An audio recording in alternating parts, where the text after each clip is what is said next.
There's a frog outside my studio and it won't shut up. Hi friends, welcome back to my YouTube channel, So Obvious. I'm Apolinar, and in today's video we are going to keep learning different seams and stitches commonly used in sewing.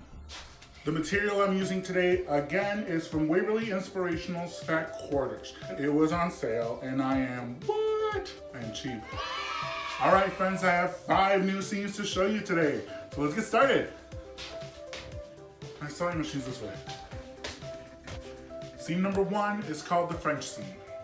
The French seam is perfect for thin and loosely woven fabrics because it encloses the seam allowance within itself. I know what you're thinking. Why is it called the French seam? I looked it up, and what I found out was that in France, the French seam is called the English seam. Because why wouldn't it be? Okay, so for the French seam, you will actually start with putting your 2 pieces of fabric wrong sides together instead of right sides together. Again, the wrong side of the fabric is the part of the fabric that will be on the inside of the garment, or the not pretty side. I'm gonna sew it wrong sides together at a 1/4 inch seam allowance.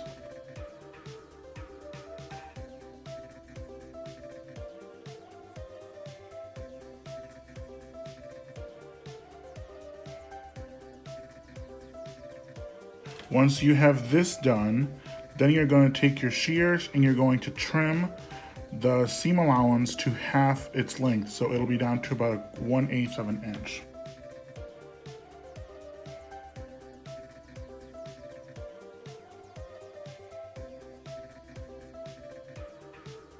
Once you have it trimmed, you're going to press your seam over so that you will have it on the right side like this. And we're going to sew it at a 1/4 inch. And here we have the French seam. As you can see, the seam allowance is completely encased inside here, which when you have really flimsy fabrics, it really helps it stay strong and doesn't fray. Seam number 2 is called the felt seam. The felt seam is very commonly used in jeans because it is a very strong seam. Okay, so for the felt seam, we're gonna start with 2 pieces of fabric. We're gonna put them right sides together, and we're gonna sew them at 5/8 of an inch.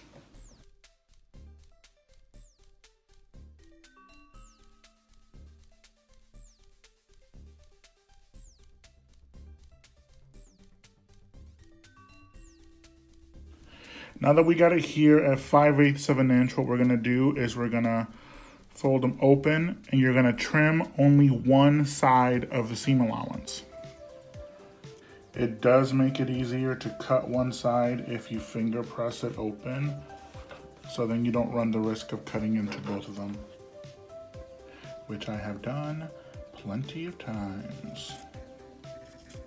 Now that you got the one side cut, you're gonna take the other seam allowance and you're gonna fold it into itself halfway, and you're gonna press it.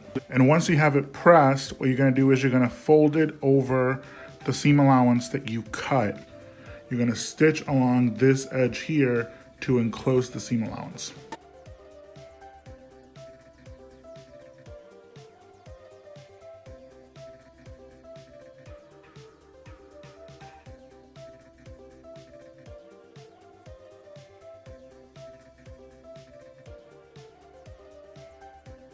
And here we have the felt seam. As you can see, the seam allowance is enclosed in on itself, kind of like the French seam. So this makes it a really strong seam. Take that out. And then on the outside, or the right side of the fabric, you only see one stitch, kind of like how you see it in jeans. Seam number 3 is called the Welt seam. The Welt seam, like the felt seam, is a very strong seam that is commonly used with heavier fabrics. We are gonna sew a straight line right sides together at a 1/2 inch.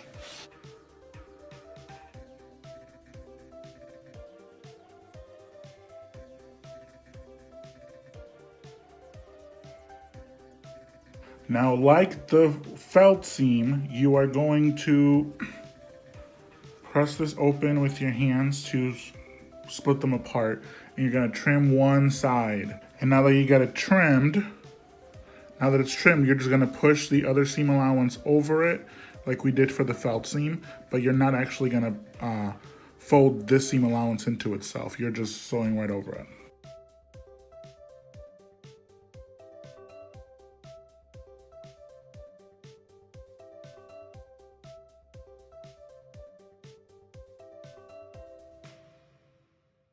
And here we have the welt seam. On the outside, it looks pretty much the same as the felt seam, but on the inside, you can see that it does have this raw edge.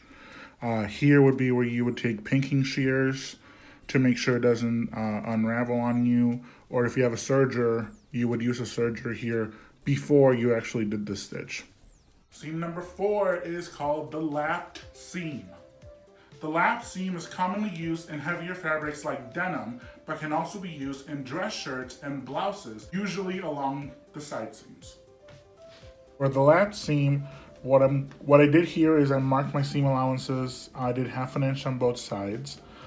You're gonna lay one side flat, and you're gonna take the other one, and you're gonna press the seam allowance to the wrong side. Once you have the seam allowance pressed to the wrong side, what you're going to do, you're gonna take this piece of fabric and you're gonna lay it on top of the other fabric right here, lining up the seam allowance lines. And now that we got them lined up, what you're gonna do is you're gonna top stitch at 1/4 inch right along this line.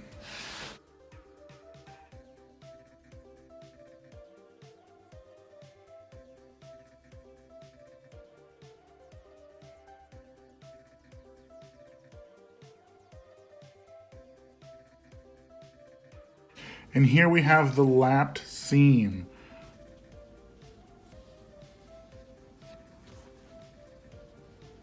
This seam is usually used for fabric that doesn't fray.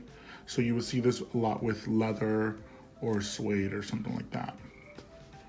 Seam number 5 is called the slot seam. The slot seam is pretty much just a decorative stitch, but it can make your garments look cool AF. For the slot seam, you're actually going to need 3 pieces of fabric.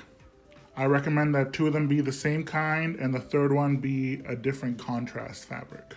We're gonna change our machines to a basting stitch because if you remember from last week, we talked about a basting stitch as a temporary stitch, which is what this is gonna be. Now I'm going to baste at 1/2 inch seam allowance, but it really depends on how big you want the slot stitch to be.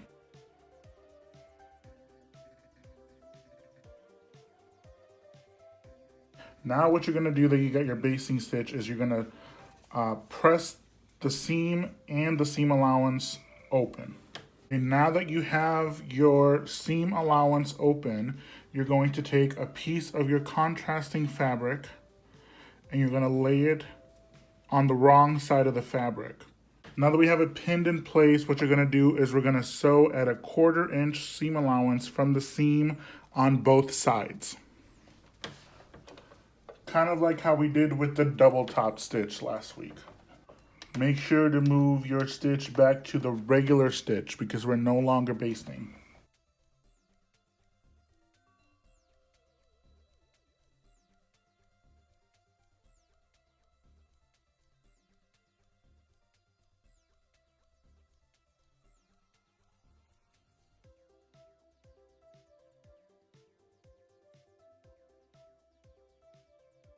Now that you have this done, you can trim the back if you want, you can serge it. If you do this on a lined garment, you wouldn't have to do any of that unless you just want to get rid of the bulk. The only step you have left is to take your handy dandy seam ripper and we're going to take out the basting seam that we did at the beginning. And once you get it all clean, you got a cool little slot seam. As you can see, that's a great way to add a pop of color to a garment. I've personally done it on jackets and pants. It's really cool. All right, friends, well, that is all I have for you today. I hope you enjoyed today's video. If you liked it, make sure that you comment, like, subscribe, ring the bell, and share. Oh!